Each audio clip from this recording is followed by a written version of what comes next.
Hello and welcome back to my channel. We are gonna do a little get ready with me. I've been meaning to film this one for a little bit of time. We are gonna do a good old-fashioned SLP Q&A. It helps me have like a structure for video, so thank you for asking some questions of me. So I, knew what you wanted to hear about, and also like I like getting ready with me videos. I have a list of questions from Instagram. I screenshotted them, and so I'm gonna go through. I have about 8. We'll see if I get through all of them while we're getting ready, but I'm gonna just kind of go through these and maybe rapid fire some of them, but take some time on some of them because there's some really good questions that you had as far as maybe advice for the schools or students or whatever. So let's get into it. The first question that I got that I thought would be perfect to answer, because I just had an intern, specifically a Slipa intern, so I have some fresh knowledge for you, fresh thoughts on this. But the first question is, any advice for a Slipa student? If you are studying to be a Slipa, you will have to complete hours. And I think as somebody who has supervised Slipas, I can speak to your time in the schools. I think number one, the first thing that is super helpful, and this is from my perspective as a preschool SLP, but just in general, like knowing how things go in the schools, it's really important that you go in, one, ready to learn, and two, just kind of soak in so much, because you're gonna have a lot in a day as far as like seeing back-to-back sessions, learning how to take data. Programs will do like one semester and one placement, especially at one school placement. The next semester you'll have to complete your school hours and you'll get placed somewhere else. So you'll be working with multiple supervisors and learn multiple ways of doing things. And I think the best thing that I can tell you is during that time of being a Slipa student, like please understand, you get to work with multiple people, but it doesn't mean that in the end, like you have to do everything exactly like that person. It's just an opportunity to learn and to learn from like a new perspective. I really appreciate when my Slipa students come in. I don't expect them. I don't even expect myself to know everything, let alone anybody that is in their internship phase of their career. So come in like ready to learn and not expecting too much of yourself to know everything. However, I do find it very helpful and important just for yourself that you are willing to find spots. Like for instance, the Slipa student I had in the spring was wonderful, and while she, there were areas where maybe like I needed to be way more supportive as a supervisor for her, maybe in terms of data collection, because I did it differently than her past supervisors. She was really good at building connections with the kids. I found it very helpful that she was willing to just like get in there and like play with the kids, and that was where she felt comfortable. And so if you have those areas where you feel comfortable, let's say yours is data collection, like, you can bring new ideas or your ideas to the table, but like make sure you're assertive in those ways. So that way your supervisor gets to know like where your strengths are. So that way, in a sense, we can be giving of our portion of that world to you, because she was so good at making those connections with clients. During our push-in sessions, I'd be like, hey, like, why don't you try pushing in on the playground? Because you're like really good at playing with the kids and you have the energy for that and all of this. So, that's just like a big piece of advice, is like those areas you do feel confident in, make sure you assert yourself in those, but ultimately be prepared to learn a lot from a lot of different people. And then as like a Slipa, ultimately you're gonna be working under other SLPs, and sometimes you might have supervisors that are super specific about how they want things done, and you might have supervisors that aren't as specific, or you might have some that are kind of in the middle.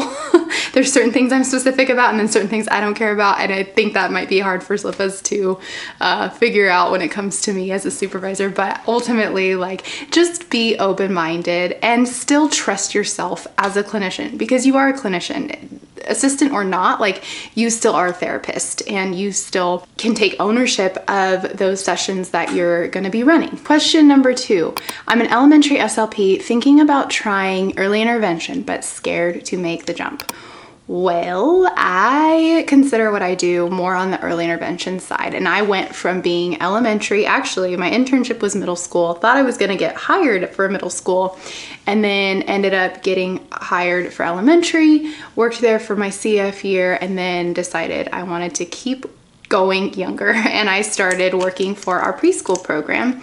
and I love it. My advice for anybody thinking about making that switch, try it. For me, it took me 2 years in preschool to really figure out like, okay, like this is how it goes. It takes time, so make sure you give yourself that time, whether it maybe takes you 6 months or less or more. Like, just make sure you're giving yourself that grace to learn and let things be bumpy, make mistakes, because we make mistakes regardless. So I would say like, just do it. And have fun. You know, go in with the mindset of like, I'm gonna do this, I'm gonna try it out, I'm gonna have fun, I'm gonna give it some time and see what happens. You know, the beauty of our job as SLPs is we can make those decisions and those jumps. And sometimes, you know, if things start to feel stale where you are, it might be beneficial to, you know, make that change. That was a quick answer, but I never regretted making that switch. And on that note, the next question is, did I always know I wanted to be in a preschool setting? Nope. I did know that I wanted to work in the schools. That was definitely something when I was in grad school I was very interested in. And then, you know, when you're in grad school, you have all these different opportunities for different clinical placements. And so in trying everything, I mean, I really felt like, yeah, my sweet spot, age level, whatever, was like 2nd, 3rd graders, you know, being in elementary school SLP. I did do one of my clinicals early on. I got placed in an elementary school near my graduate school. And so I got to really see the back-to-back nature of sessions. I worked on a lot of RTIC and lots of drilling. I got, you know, some experience working with younger kids there. Like, when I say younger, I mean like kindergarten. I've had a lot of variance in my role as a speech pathologist. Preschool found me. I wasn't seeking it out initially.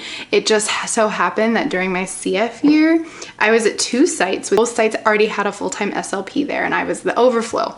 And both SLPs basically were like, oh, you're new, you take the littles. So I was working with TK through 1st grade. The majority of my caseload anyways was that. I had a couple older kids throughout the year. That was really great. Like, I liked having that variation, but what I did realize was I would rather work with just the younger kids. Like, sometimes the variation was a little too much for my brain to handle, I think. In terms of switching my plans or having to have a plan, that was really hard for me, I realized. So when the opportunity for preschool came up, my supervisor at the time, my CF supervisor, was like, I think you should jump on this because you just seem to be really comfortable with those little ones, which is hilarious because that's not what I ever saw for myself. But I'm really glad that I said yes. I always say preschool is my best yes. And I am forever grateful for the team that reached out to me and recruited me.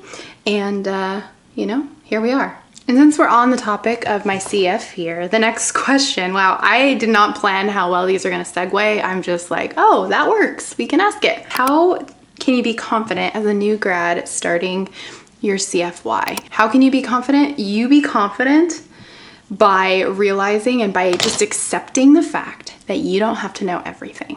I did not do that. At least for me, it was very hard for me, my first like half of my CF, to really wrap my head around the fact that I didn't have to know everything. Like, I felt like I was just supposed to know. So it was really hard for me to ask questions. So I didn't ask questions. Instead, I took lots of work home and tried to research on my weekends and things, when really, I could have quite easily asked one of the 2 SLPs that were at my school site with me during the day, like, been like, hey, like, you know, do you think this child should qualify? They have this going on. Or calling my supervisor, like just a phone call away, or even emailing, you know, all the SLPs in our district who are amazing and who would answer my questions in a heartbeat. I just didn't have the confidence to be okay with not knowing everything and to be okay with admitting that by asking questions. Officially 7 years graduated as of March, so I'm in my 8th year. However the maths, I don't know everything. I don't want to know everything. I like the fact that our job keeps me learning. I have let go of that need to be perfect. If I were to go back and tell, you know, graduating Marie one thing, it would be that. It would be, don't stress over the things you don't know. Thank you for asking the question, because now I can say it to you. Another thing for CFs, this is kind of along the lines of confidence, and I think just having a solid life-work balance for yourself is going to be what kind of helps promote that confidence. Is don't let this job, this role as a CF, be everything that you are. You are, I always say, human first, SLP second or third or fourth or fifth. Like, it doesn't take up your whole life. It shouldn't take up your whole life. It is not everything that you are. And so if you can now, as a CF, even before you start your job, if you can really just let yourself be who you are, make sure you make time, you know, whether it's a couple times a week, whether it's every day, to honor yourself, to do the things that promote that life-work balance for you. If you start now, you'll have more confidence as a CF because you're not so caught up in the day-to-day routines of your job, and you're able to let go and go home and be, you know, be you. And it's really important for you to do that. It's important for your clients and the families that you're going to work with, that you are doing that and that you're taking care of yourself. It's kind of the basic, you know, self-care principle. Like, you can't pour from an empty cup, like all those things. Ultimately what it is, it's you need to make time for you, and you need to acknowledge that you are not just a speech language pathologist. Okay, promise me that you'll do that. Okay, next question. I need help with boundary setting conversations at work. And after this week, actually, I had like this kind of thought that boundary setting conversations, like boundary setting is such a it's a term that we've thrown around a lot for a good reason, but there's so many different ways to set boundaries, whether it's in, you know, the life-work balance piece and setting boundaries around you being able to be balanced with your life, to take care of yourself and give yourself self-care time, or, you know, just create a positive mindset with work, create good relationships in the workplace. Like, there's all kinds of different aspects of this.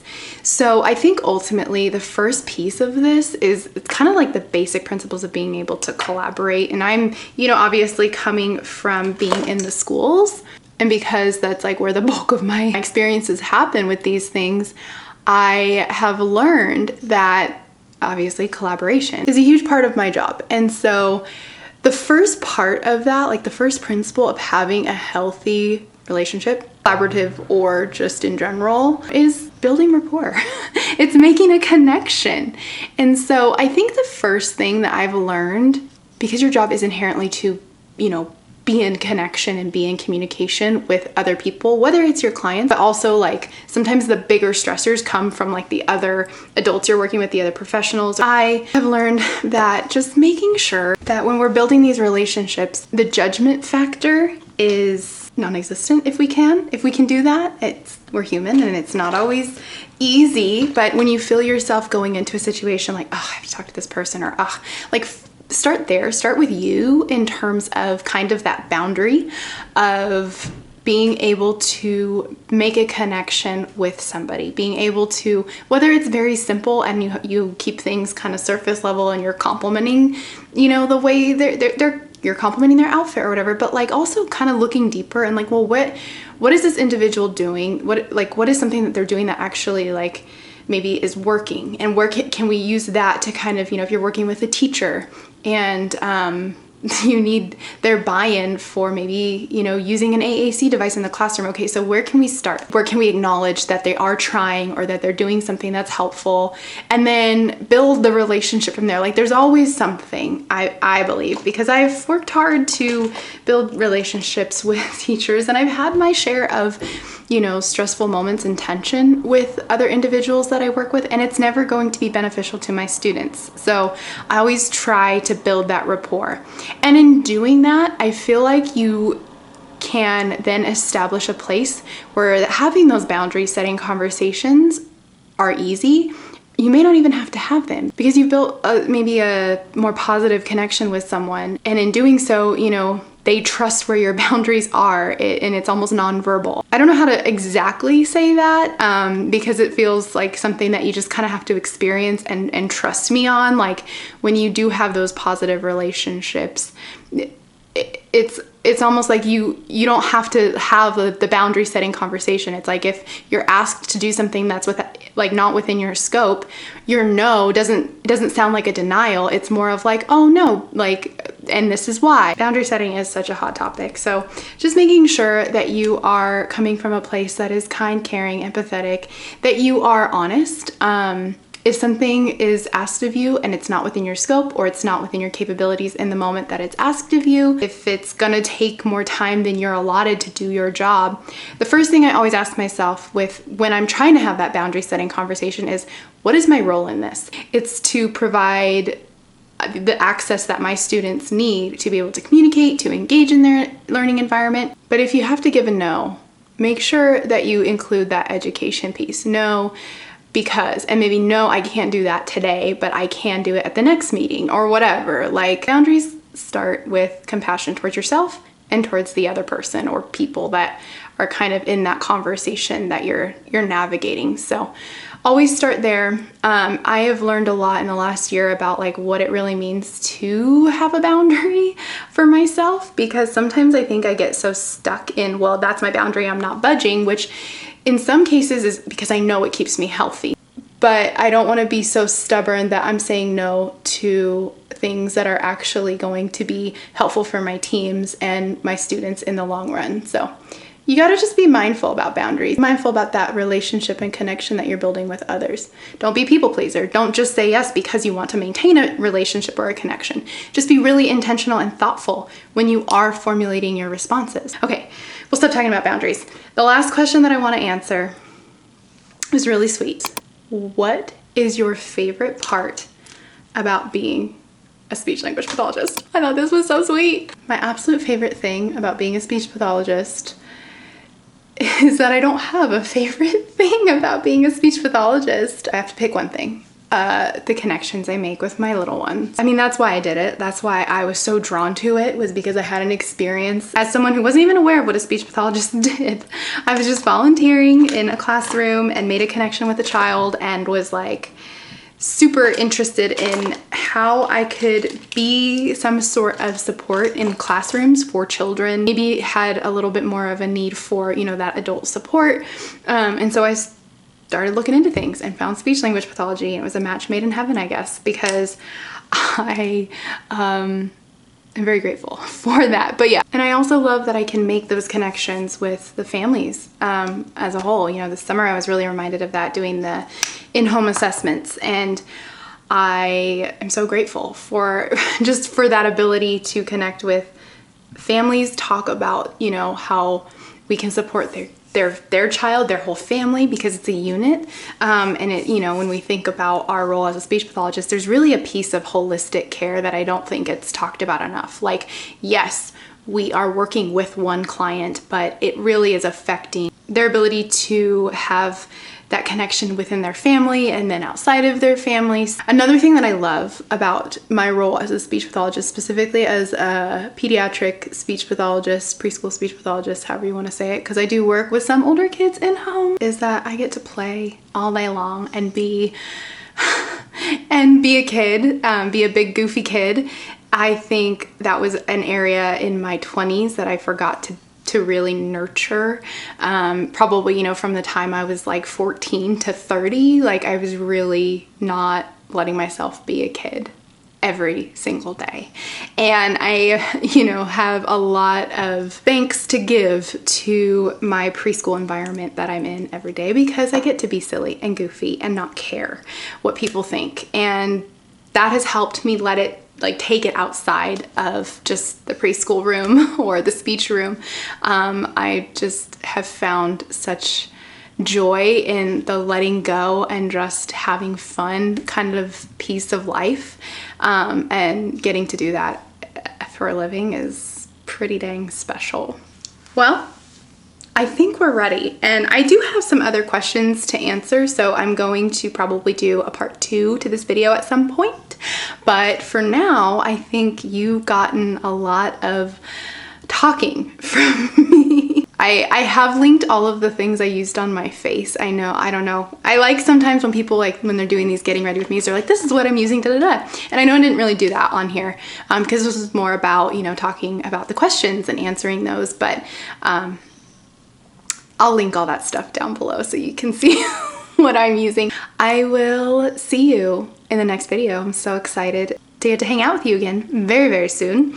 But until then, Have a great rest of your day. If you want to see more of my videos, please subscribe and turn those notifications on so you can get updated when I do post. I post every Thursday and then most Mondays. So you get a lot of SLP content on here, and I can't wait to share more with you. All right, until next time.